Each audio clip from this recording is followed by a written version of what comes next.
Et on finit cette série sur mon coup de cœur avec le fils de Godzilla.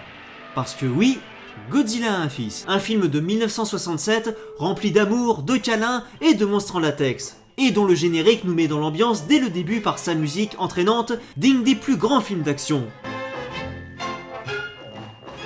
L'histoire, divisée en deux parties, raconte en fait d'un côté celle d'un journaliste venu enquêter sur une île où des chercheurs font de la recherche sur la météo avec des ballons, et qui est remplie de monstres de 50 mètres de haut, ce qui est apparemment la chose la plus normale du monde puisque cela ne choque personne, et dans laquelle il rencontre donc une Tarzan asiatique dont il tombe évidemment amoureux.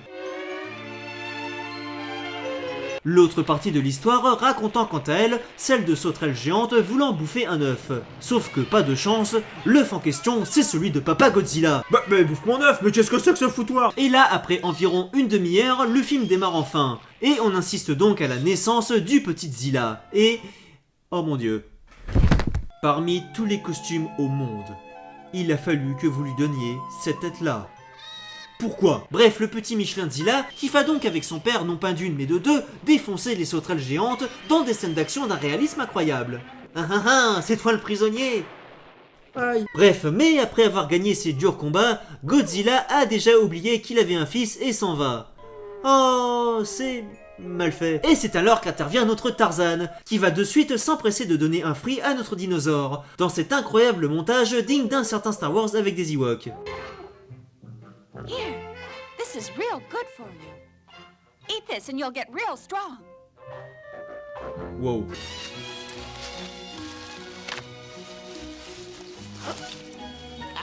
L'effet est d'ailleurs tellement réussi qu'il le réutilise à plusieurs reprises dans le film au passage. Bref, finalement, Godzilla se souvient qu'il oublie un truc, et il revient pour prendre le petit Zilla avec lui, et il s'en va alors en le traînant sur sa queue. Bref, les intrigues et sous-intrigues se poursuivent donc, et les membres de l'équipe scientifique tombent alors soudainement malades. Notre Tarzan va donc avec notre journaliste chercher de l'eau magique rouge en haut de la montagne pour les soigner. Montagne qui, par un hasard des plus incroyables, est celle où se trouvent Godzilla et son fils, à qui il est alors au même moment en train d'apprendre à cracher du feu radioactif. Sauf que le petit Godzi n'y arrive pas et ne crache alors que des ronds de fumée. Godzilla lui marche alors sur la queue et là, miracle, la relève est assurée. Tandis que notre fier papa va se coucher, notre petit tout content crache alors encore quelques morceaux avant de venir le rejoindre pour dormir sous son aile. Oh, c'est vraiment Godzilla qu'on regarde là. Bon bref, la fille revient donc soigner les autres avec son bain de bouche de la rivière magique. Mais c'est alors que la scène suivante arrive avec d'autres combats et une araignée géante qui sort du sol. Une journée normale au Japon. S'ensuivent alors des combats qui n'en finissent pas avec les criquets géants qui viennent rajouter du piment à l'anarchie, tandis que l'araignée crache tout ce qu'elle sait. Pendant ce temps-là, les scientifiques lancent un ballon dans les airs et se barrent. Une fois arrivés à l'eau, ils crient enfin victoire puisque leurs recherches ont abouti. Ils ont enfin réussi à faire tomber de la neige sur l'île tropicale.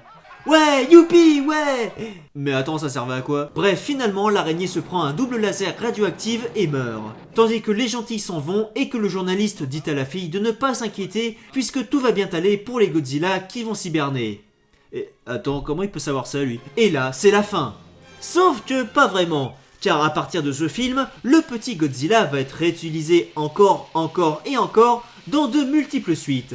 Des suites qui vont globalement s'enfoncer de plus en plus avec les années, avec des acteurs humains comme ce petit garçon insupportable qui nous donne encore plus envie de suivre les films.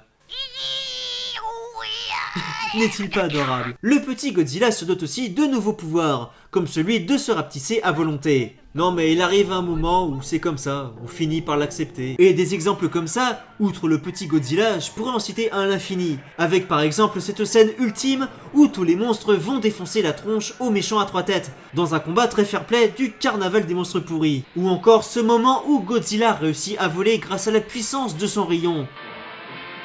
Magique. Et enfin, ce film de la folie, Godzilla contre Megalon, ou Mégalon, je sais pas trop. Un film de 1973 où Godzilla est accompagné du robot changeur de taille Jet Jaguar. Sérieux, il aurait pu être créé par un enfant tellement le désigne est nul. Et c'est d'ailleurs le cas. En fait, la boîte Toho, qui avait réalisé ce film, et les films précédents, avait en fait organisé un concours pour créer son personnage. Un concours qui avait été remporté par une école primaire. Je suis Force Jaune. Enfin, je sais même pas quoi dire du film. Chaque instant est un pur instant de magie. Le tout se concluant par une chanson de Jet Jaguar lui-même. Oui, il y a un film de Godzilla qui se termine par une chanson d'un robot dessinée par un gamin d'école primaire. C'est arrivé. Jet Jaga, Jet Jaga, yatta de Jaga. Yuke yuke heiwa o mamoru tame, minna mo odoroku yuki o miseru. Godzilla to Jaga de punch punch punch, punch punch punch. Naku na bokura mo ganbaろう.